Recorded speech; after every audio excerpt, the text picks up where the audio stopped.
বাংলাদেশে এখন সবথেকে বড় ট্রেন্ড হচ্ছে এই টেডি বয়েজ। ঈদের দিন সকাল হতে শুরু করে রাত পর্যন্ত আমরা কিন্তু শুধুমাত্র টেডি বয়েজকে সব জায়গায় দেখেছি। তাদের উপস্থিতি ছিল একরকম ভিন্ন জগতের প্রাণীদের মতো। এদেরকে দেখে কোনো অংশেই মনে হচ্ছিল না এরা সাধারণ কোনো মানুষ বা এরা আপনার আমার মতো কোনো মানুষ। বুক থেকে শুরু করে পেট পর্যন্ত তাদের সব জায়গায় টেডিটা ছিল ভাই। শার্ট প্যান্ট জাইঙ্গা থেকে শুরু করে প্রত্যেকটা জায়গায় টেডির উপস্থিতি ছিল। এই জন্য সামাজিক যোগাযোগ মাধ্যমে তাদেরকে বলা হচ্ছে পুতুল বয়েজ বা টেডি বয়েজ। যারা বিটিএস সাপোর্ট করে তাদেরকে সোশ্যাল মিডিয়ার মধ্যে বাজেভাবে মন্তব্য করা হয়, সেইভাবে এই টেডি বয়েজদেরকেও এখন বাজেভাবে মন্তব্য করছে সবাই। এরা একরকম গ্যাং নিয়ে ঈদের দিন চলাচল করছে এক এক জায়গায়। দেখেন ভাই, আসলে বিষয়টা কি আপনারা হয়তো অনেকেই জানেন না, এই টেডিটা কেন এত ট্রেন্ডের মধ্যে চলে আসছে। মার্কেটের মধ্যে গেলে এবার দেখতে পেরেছি টেডি বয়েজের সকল জিনিসগুলো এখানে পাওয়া যাচ্ছে। মানে আপনি প্যান্ট কিনতে গেছেন, সেখানে একটা টেডি আছে। আপনি একটা শার্ট কিনতে গেছেন, সেখানে একটা টেডি আছে। যেন পুতুলে ভরপুর এখন আমাদের চারপাশ। আর এটাই এখন সামাজিক যোগাযোগ মাধ্যমে একরকম ট্রেন্ড হয়েছে। সেইভাবে বাংলাদেশের মধ্যে এটা এই ঈদে সব থেকে বড় ট্রেন্ডে পরিণত হয়েছে। এই টেডি ট্রেন্ড থেকে হয়তো আপনি আমি বেঁচে গেলেও এরা বাঁচতে পারেনি, এবং তারা গর্বের সাথে এটা মনে করে যে টেডি শার্ট টেডি প্যান্ট পরলে তাদেরকে সেলিব্রিটি মনে করে মানুষ। কারণ রাস্তার মধ্যে বের হইলে অসংখ্য মানুষ তাদের দিকে তাকিয়ে থাকে, আর এতে করে ভেবে নেয় তারা অনেক ফেমাস বা পপুলার হয়ে গিয়েছে। আসলে তারা জানেই না যে টেডি শার্ট আর প্যান্ট কিভাবে বাজারের মধ্যে আসলো। গত বছরে ঈদ গিয়েছে, রমজান মাসের মধ্যে অসংখ্য ব্যবসায়ী তাদের শার্ট প্যান্ট গুলো বিক্রি করতে পারেনি। কোথাও কোথাও ফুটা বের হয়েছিল ওই শার্ট প্যান্ট থেকে। সেই সকল রিজেক্ট জামা কাপড়ের মধ্যে তারা একটি পরিকল্পনা করেছে, ওইখানে একটি পুতুল বসিয়ে যদি বিক্রি করা যায় তাহলে হয়তো একটু ইউনিক কিছু চলে আসবে বাজারে। যেমন চিন্তা তেমনই তাদের কাজ। মনে করেন একটি শার্ট এখানে ফুটা হয়ে গেছে, ওইখানে একটা টেডি লাগিয়ে দিচ্ছে। একটি প্যান্ট ফুটা হয়ে গেছিল, ওইখানে একটি টেডি লাগিয়ে দিয়েছে। পুরাতনকে নতুন করে তারা আবারও সাজিয়ে মার্কেটের মধ্যে তুলে দিয়েছে, আর সেটা রমরমার জমজমার ব্যবসায় পরিণত হয়ে গিয়েছে বলে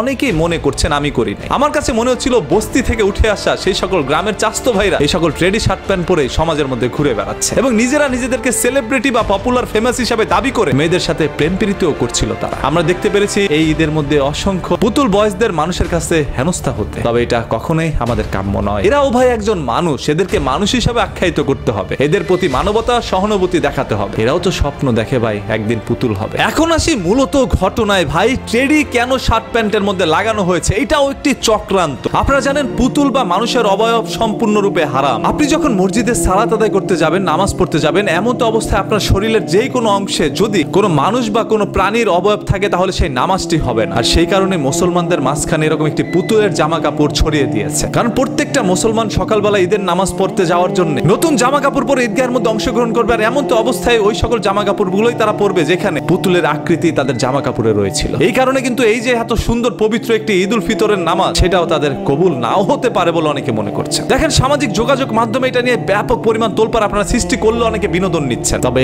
এই বিষয়টি অনেকের মাথার উপর দিয়ে চলে যাচ্ছে যে আসলে কেন পুতুলগুলোকে জামা কাপড়ের মধ্যে লাগানো হয়েছে এবং এটাকে ট্রেন্ড বানানো হয়েছে। এবার ঈদে প্রত্যেকটা মুসলমান ঘরের মধ্যে এই জামা কাপড়টা রয়েছে ভাই। হয়তোবা তাদের অজান্তেই তারা কিনেছে বা মা বাবা অজান্তেই সেই সকল সন্তানদেরকে এগুলো কিনে দিয়েছে। মুসলমানদের মাঝখানে এরকম একটি চক্রান্ত ঢুকিয়ে দেওয়া ছিল তাদের মূল উদ্দেশ্য বলে এটাও অনেক আলেম মাওলানা মনে করছেন। দেখেন আমরা সাধারণ মানুষ অনেক কিছু দেখে শুনে বুঝতেও পারি না। আমরা সেগুলোকে পরে যে কোনো সময় মসজিদের মধ্যে চলে যাই নামাজ পড়ার জন্য। তবে আপনার নামাজটা সেগুলো পরে কি হবে কিনা সেটা কখনো ভাবিও নাই। যখন এগুলো একটু চিন্তা করি তখন ভিতর থেকে সবকিছু চুপসে যায়, আর কোনো শব্দ বের হয় না মুখ দিয়ে। আসলে কোন ধরনের চক্রান্তের শিকার হয়েছি আমরা সেটা নিজেরা কখনো চিন্তাও করতে পারি নাই। আজকে আমাদের চারপাশে এরকম পুতুল বয়েজ গুলো ঘুরে বেড়াচ্ছে, তাদের অজান্তে তাদের মাঝখানে এরকম একটি বিষয় ছড়িয়ে দিয়েছে। অসংখ্য টিকটকাররা এই ধরনের জামা কাপড়গুলো কিনে থাকে, আর আপনার আমার সমাজ এলাকার মধ্যে ভদ্র ঘরের অভদ্র সন্তানগুলো এই ধরনের জামাগুলো সব থেকে বেশি কিনেছে। আবার তাদেরকে দেখে এখনকার ইয়াং মেয়েরা ক্রাশ খেয়ে যাচ্ছে ভাই। সেই পুতুল দেখে ভাই এমন ক্রাশ খাইছেন। তবে পুতুলের আকৃতি কেমন সেটা আপনারা অনেকেই জানেন।